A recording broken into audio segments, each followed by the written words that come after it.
이니두니 구독자 여러분 안녕하세요. 오늘도 재밌는 책과 함께 돌아왔습니다. 지금 또 아주 고요한 새벽에 제가 촬영을 하고 있는데 날씨가 좀 풀려서 이렇게 저녁에도 문 닫아놓고 덥지 않게 촬영을 할 수 있어서 너무너무 행복해요. 선선한 날씨가 되어야 나가서 책도 읽고 좀 여유 있게 서점 구경도 하고 할 텐데 빨리 가을이 와서 또 책방 투어도 하고 책에 관련된 또 여러 가지 소개해드릴 수 있는 그런 시간이 됐으면 좋겠습니다. 암튼 오늘은 두 권을 소개를 해드릴 건데 왼쪽에 있는 두 권이 보이지 않는 친구라고 원투 두 권이 한 세트고요. 오른쪽에 있는 루팡의 딸 투 이렇게 총 세 권이 있는데 왼쪽에 있는 책 두 권 보이지 않는 친구는 제가 북로드에서 제공을 받아서 오늘 소개를 하게 되었고 두 권이 동시에 출간이 됐는데 저는 지금 1권만 읽고 있는 상태이기 때문에 1권 중심으로 스토리를 소개를 해드리려고 하고 오른쪽에 있는 루팡의 딸 2 예전에 루팡의 딸 첫 번째 작품을 소개를 해드렸었는데 그게 이제 2탄으로 나왔어요. 올해 7월? 올해 여름에 나왔는데 이 책도 제가 기대하는 작가의 기대하는 작품이라서 오늘 가지고 오게 되었습니다. 북로드에서 제공받은 보이지 않는 친구와 제가 도서관에서 직접 가져온 루팡의 딸 오늘의 다독다독 책순위 기대 많이 해주시고 지금 바로 시작합니다.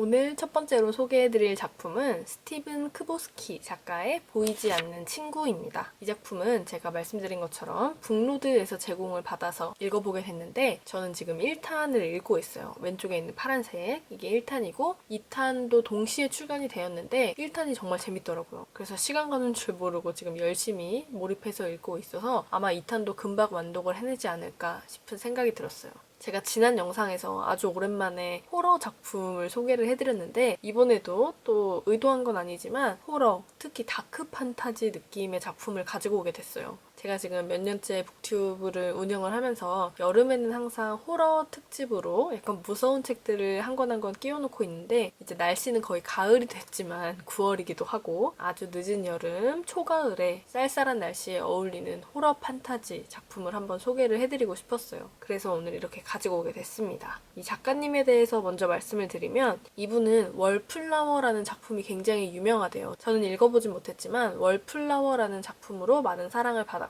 그 작품이 출간되고 지금 20년이 지났는데 20년 만에 이 작품, 새로운 작품을 썼다고 합니다. 근데 이분은 작가이면서도 영화계에서 작가로 활동을 하고 있는데 소설보다도 영화 쪽에서 익숙한 작품들이 더 많이 보여서 살짝 소개를 해드리자면 다이버전트 시리즈랑 디즈니 미녀와 야수 각본을 쓰고 제가 참 좋아했던 작품인데 뮤지컬 디어 에반 한센을 연출하면서 할리우드에서 활약을 많이 보여주고 있는 작가라고 합니다. 공포소설 하면 또 많은 분들이 떠올리실 스티븐 킹 그 작가의 오컬트 호러를 표방한 대작 스릴러 소설을 집필을 하게 됐다고 하는데요. 이 작품은 저도 굉장히 읽으면서 내가 지금 읽고 있는 게 내가 지금 이해한 게 맞나 싶을 정도로 약간은 좀 뭐랄까 헷갈리는 부분들이 조금 있었어요. 그래서 구독자분들께 줄거리를 소개를 해드릴 때 이 부분은 조금 이해하기 쉽게 정리를 해서 소개를 해드려야겠다라는 생각이 들어서 책을 열심히 읽고 제가 읽은 줄거리 안에서 흥미로웠던 부분들 위주로 오늘 좀 간단하게 소개를 해드리려고 합니다. 보이지 않는 친구의 주인공은 크리스토퍼라는 소년이에요. 얘는 한 7살, 8살 정도의 나이, 굉장히 어린 나이인데 얘가 원래 엄마랑 같이 살다가 엄마의 동거남, 그 남자가 가정폭력을 저지르는 사람이라서 그 사람을 피해서 밀그로브라는 굉장히 시골 마을로 도망을 칩니다. 밀그로브라는 곳은 정말 신기한 게 들어가는 길도 하나, 나오는 길도 하나예요. 어떻게 보면 정말 도피하기 좋은, 숨기 좋은 그런 동네였어요. 그리고 미션 스트리트라고 숲이 있는데 그 숲으로 둘러싸인 곳에 밀그로브라는 마을이 존재했어요. 밀그로브로 도망친 지 얼마 안 됐을 때 갑자기 주인공 크리스토퍼가 실종이 됩니다. 근데 엿새 만에 미션 스트리트 숲에서 정말 너무너무 멀쩡하게 발견이 돼요. 그러니까 좀 이상한 거죠. 엿새 동안 밥도 못 먹고 씻지도 못하고 제정신이 아니었을 텐데 혼자 그 무서운 숲에서 있었던 아이인데 정말 멀쩡하게 돌아와요. 이게 멀쩡한 정도가 아니라 애가 변해서 다른 사람이 돼서 돌아오는데 예를 들어 어떤 게 있었냐면 크리스토퍼는 원래 난독증이 있었어요. 그리고 산수도 잘 못하는, 숫자 계산도 잘 못하는 아이였는데 그 숲에서 돌아오고 나서 난독증이 싹 나았어요. 그리고 또 사람들의 내면의 목소리, 그걸 다 읽어낼 줄 아는 능력을 갖게 돼요. 어떻게 보면 이제 독심술을 하게 된 거고, 또 한 가지는 사람들이 갖고 있는 질병을 치유하는 능력까지 얻게 된 거예요. 도대체 그 미션 스트리트라는 숲에서 초인적인 힘, 초능력을 얻게 된 건지 이제 그건 더 자세히 살펴보면 나올 텐데, 그렇게 믿을 수 없는 변화를 겪게 됩니다. 어린 나이임에도 불구하고 메시아 같은 존재, 우리를 다 구원해줄, 어둠 속에서 구원해줄 존재라고 이렇게 막 사람들한테 인정받고 소문이 나면서 추종자들이 생겨요. 사람들에게 능력을 인정받은 크리스토퍼가 어느 날 갑자기 미션 스트리트 숲에 나무로 만든 집을 짓기 시작을 합니다. 이제 크리스토퍼의 추종자들과 함께해서 집을 짓고 있는데, 약간 오두막처럼 집을 짓고 있는데, 그 집을 만드는 아이들의 모습이 약간 사이비 종교에 빠진 듯 제정신이 아닌 모습으로 그렇게 막 집을 지어요. 그러면서 하는 말이, 현실 세계와 상상 세계를 이어주는 문을 만들어야 한다. 그 문이 이 집이 될 것이다. 이런 얘기를 하면서 그 집을 막 짓게 돼요. 근데 그 집을 짓던 와중에 숲에서 한 해골을 발견하게 됩니다. 50년 정도 된 해골이었는데 생매장 당한 아이 해골이었어요. 나이가 크리스토퍼 나이 정도, 7살에서 8살 정도 되는 아이의 해골이 발견이 되는데, 그 해골의 주인공은 데이비드라는 아이인 게 밝혀지거든요. 50년 전 생매장 당한 데이비드의 사건과 현재 상상세계와 현실세계를 이어야 한다는 크리스토퍼의 이야기를 중점적으로 잘 집중해서 보시면 될 것 같아요. 간단하게 정리하면 이 정도인데, 등장하는 인물들이 굉장히 독특합니다. 그리고 좀 으스스하고 좀 무서워요. 처음에 등장하는 주인공은 하얀 비닐봉지예요. 정말 비닐봉지인데, 이 크리스토퍼의 엄마가 어느 날 하얀 비닐봉지를 잡고 대화를 나누고 있는 크리스토퍼를 목격을 하게 됩니다. 근데 이게 현실 세계에서 하얀 비닐봉지의 형태로 존재하는 상상세계 속 어떤 아저씨였어요. 이 사람을 이제 착한 아저씨라는 이름으로 계속해서 부르는데, 엿새 동안 미션 스트리트 숲에서 실종이 되었을 때 크리스토퍼를 잘 케어를 해주고 또 나중에 정말 큰 도움을 주는 이런 역할을 하는 착한 인물이에요. 그리고 이 크리스토퍼에게 현실 세계와 상상 세계를 잇는 집을 지으라고 한 것도 이 착한 아저씨였어요. 그리고 두 번째로 중요한 인물은 아주 무서운 뱀 같은 여인입니다. 저 제목 위에 바로 보이는 뱀, 저렇게 무서운 뱀 같은 여인인데 약간 악마 같은 거예요. 뱀 같은 여인의 역할은 이 착한 아저씨를 잡아두고 고문을 하던 그런 인물인데, 고문을 하다가 그 아저씨가 도망을 치니까 그 아저씨를 찾기 위해서 크리스토퍼가 있는 현실 세계에다 저주를 막 내립니다. 우리가 살고 있는 이 현실 세계처럼 코로나 같은 바이러스, 전염병을 막 퍼뜨리고 사람들을 약간 광기 어린 사람들로 만들어서 사람들이 제정신이 아니게 그렇게 사람들을 약간 통제하는 그런 빌런이에요. 줄거리만 들었을 때는 사실 이게 무슨 내용인가, 아무리 초현실적이고 판타지적인 내용이 많다고 해도 이게 내가 이해한 게 맞나 하면서 제가 많이 찾아봤는데, 이 책이 약간 종교적인 색채가 강한 책이래요. 특히 기독교적인 색채가 굉장히 강한 종교적 서적, 기독교 문학이라고도 하는데, 아까 말했던 사람들이 크리스토퍼를 메시아로 인정하고 우리를 악에서 구원해줄 사람이다, 메시아다, 이렇게 인정하는 부분과, 그리고 또 선과 악이 벌이는 치열한 대리전을 묵직한 철학적, 종교적 질문과 더불어 괴담의 성격을 띤 성서적 우화로 그려냈다고 설명이 되어 있는데, 정말 성서적인 요소들이 많이 등장을 하거든요. 성경을 아시는 분들, 저는 잘 모르지만 성경을 아시는 분들에게 굉장히 익숙한 소재들이 많이 나올 것 같아요. 장르로 봤을 때는 호러, 스릴러, 판타지, 동화, 성장, 종교소설, 정말 다양한 성격의 요소들이 많이 들어가 있는데, 그런 다양한 요소를 통해서 가정폭력, 아동학대, 성범죄, 사회문제를 중점적으로 또 다루는 그런 굉장히 독특한, 많은 것을 얘기하고 있는, 주제가 정말 많은 그런 작품입니다. 호러, 다크 판타지 소설이라고 보면 좋을 것 같은데, 약간 으스스한 판타지를 찾고 계시는 분들은 정말 읽어보시면 좋을 것 같아요. 제가 쉽게 설명했는지 모르겠지만 판타지 소설은 정말 설명하기가 어려워요. 정말 다양한 요소들, 처음 보는 그런 판타지적인 요소들을 저도 이해하기가 좀 힘들고 이걸 다시 정리를 해서 설명드리기가 좀 어려운데, 일단 읽어보시면 정말 재밌게 읽으실 수 있을 거예요. 오늘의 첫 번째 책, 스티븐 크보스키 작가의 보이지 않는 친구였습니다.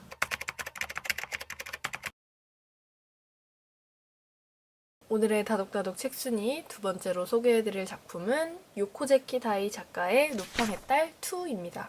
좀 1년 정도 된 것 같은데 루팡의 딸이 처음 나왔을 때 제가 영상에서 소개를 했었어요. 요코제키다이 작가의 작품을 보는 건 처음인데 루팡의 딸이 너무 재밌어서 앞으로 이 작가의 모든 작품을 읽어보겠다 얘기를 했었는데 얼마 되지 않아서 이렇게 올해 7월에 루팡의 딸 2가 나왔습니다. 그 사이에 다른 작품은 안 나왔더라고요. 루팡의 딸 1을 읽고 또 2를 읽게 되었는데 너무너무 아쉬운 게 이 표지에 리턴이 루턴이라고 오타가 나 있어요. 이게 1쇄에서 처음에 이제 찍고 2쇄부터는 또 괜찮은 것 같은데 1타는 부제도 루팡의 딸이었는데 2타는 부제가 루팡의 귀환이라는 내용을 담고 있고요. 요코제키다이의 루팡의 딸은 지금 일본에서 TV 시리즈로 제작이 돼서 또 많은 사랑을 받고 있다고 해요. 제가 루팡의 딸에 관련해서 이제 다른 분들의 생각은 어떠신지 이런 리뷰 같은 거 뭐 좀 아쉬웠다, 좋았다 이런 것도 한 번씩 쭉 보는 편인데 다 검색할 때마다 일본 드라마가 나오더라고요. 그래서 이건 또 뭔가 하고 봤더니 드라마로도 많은 분들에게 익숙했던 그런 작품인 것 같더라고요.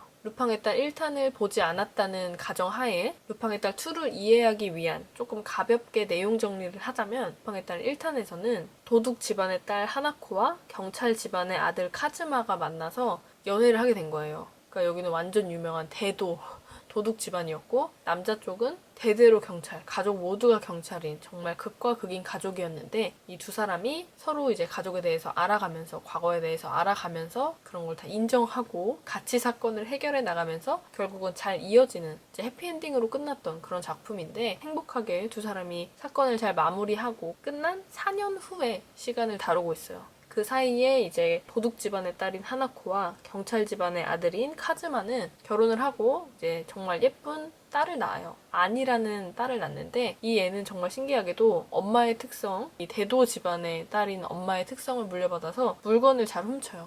애기인데 훔치는 재능이 있어요. 뭐 이런 재밌는 요소들이 또 있기도 하고 루팡의 딸 1에서는 도둑 집안, 경찰 집안 이렇게 주요 인물들이 그렇게 구성이 되어 있었다면 루팡의 딸 2에서는 정말 새로운 주인공이 등장을 합니다. 미쿠모라는 여자 경찰인데 이 여자는 홈즈의 딸이에요.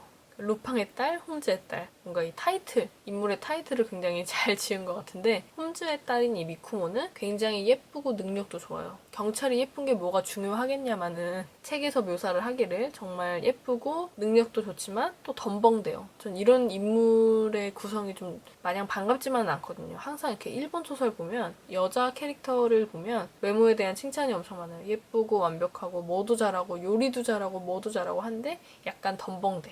약간 바보야. 이런 걸 되게 아름답게 포장을 하는 것 같아서 과연 그게 멋있는 걸까? 정말 아름다운 걸까? 라는 생각을 자꾸 하게 하는 아무튼 그래서 막 애정이 그렇게 생기는 캐릭터는 아니었는데 그렇게 미쿠모라는 또 다른 주인공이 나옵니다. 미쿠모가 새로 부임하고 나서 경찰 집안의 아들, 남자 주인공이었던 카즈마와 함께 이제 사건을 해결해 나가는데 여러 번의 살인 사건이 발생을 했는데 첫 번째는 법무부 관련 인물이 살해를 당해요. 근데 그 살해당한 현장에 L이라는 메시지가 남겨져 있었어요. 1탄에서도 나왔던 게 루팡의 L1쪽이라고 표현을 하는 게 이제 도둑 집안 그런 걸 얘기를 하는데 L이라는 흔적이 남아 있었고 두 번째 살인 사건에는 전임 검사가 살해되는데 거기서 또 L이라는 메시지가 발견이 됩니다. 그렇게 살인 사건의 범인이 도둑 가족들과 관련이 있나 하던 찰나에 또 큰 사건이 발생을 하는데 버스가 있었는데 어린이집에서 소풍을 가려고 준비를 하던 버스였어요.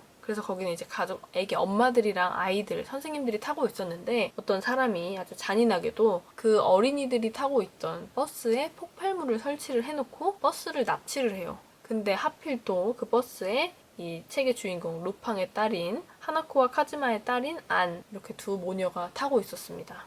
카즈마는 그 소식을 듣고 그 범인을 잡고 자신의 가족들, 아내와 딸을 구하기 위해서 이제 사건 현장으로 출발을 하게 되는데 여기서 홈즈의 딸인 미쿠모가 그 버스에 임산부가 있었는데 임산부는 더 힘드니까 내가 그 임산부 대신 들어가겠다. 버스 안에 잠입해서 그 사건을 해결을 하는 그런 사건이 또 발생을 합니다. 이 사건 이후로 본격적으로 이제 살인사건, 이 모든 사건을 주도한 L이라는 메시지를 남긴 범인을 찾아 나가는 그런 내용인데 저는 그냥 이 줄거리만 봤을 때는 루팡의 딸 1이 너무 재밌었기 때문에 정말 잘 풀어나가면 재밌겠다 이렇게 기대를 했는데 지금 읽고 있으면서도 재밌게 보고 있거든요. 초반에 다른 분들의 서평이나 뭐 리뷰 같은 걸 보면 조금 아쉬웠다는 얘기들이 있더라고요. 이 작가가 워낙 글을 재밌게 잘 쓰고 하는 건 알지만 뭔가 뒷심이 부족하다 이런 공통적인 의견들이 또 있는 거 보면 제가 여러분들께 100점이다 라고 추천을 드릴 수는 없겠지만 저도 아직 완독을 앞두고 있는 상태고 완독을 100% 하지 못했기 때문에 어떻다고 말씀드리긴 그렇지만 조금은 아쉬운 점이 있어도 이 요코제키 다이의 루팡의 딸 1을 재밌게 봤다면 2 역시 재밌게 보시지 않을까. 또 이 후속 내용들이 너무 기대가 되는 내용들이 많기 때문에 안 볼 수가 없거든요. 이런 작품은. 확실한 건 아니지만 루팡의 딸 3가 또 나올 수도 있다는 막 소식이 들려서 일단 2는 꼭 보자 하는 마음으로 도서관에서 빌려서 열심히 지금 읽고 있습니다. 살인사건이 발생하지만 너무 무겁지 않고 정말 드라마화하기 좋은, 콘텐츠화하기 좋은 그런 재밌는 유쾌한 작품이니까 구독자 여러분들도 재밌게 보실 수 있을 것 같아요. 오늘의 두 번째 책 루팡의 딸이었습니다. 미니두니 구독자 여러분, 오늘 소개해드린 두 권의 책 재밌게 보셨나요? 일단 보이지 않는 친구는 제가 읽고 있는 1탄을 중점적으로 설명을 드렸고 루팡의 딸 2는 좀 1탄의 내용과 2탄의 내용 조금씩 조합을 해서 설명을 드렸는데 시리즈다 보니까 조금 앞내용, 뒷내용을 다 생각을 하면서 읽게 돼서 저는 좋았고 만족스러웠고 흔하지 않은 소재의 작품들이라서 굉장히 새로운 느낌도 받고 재밌게 읽고 있습니다. 다음 주에도 또 신간도서 재밌는 작품들 많이 준비하고 있으니까 기대 많이 해주시고 다음 영상에서 또 만나요. 안녕.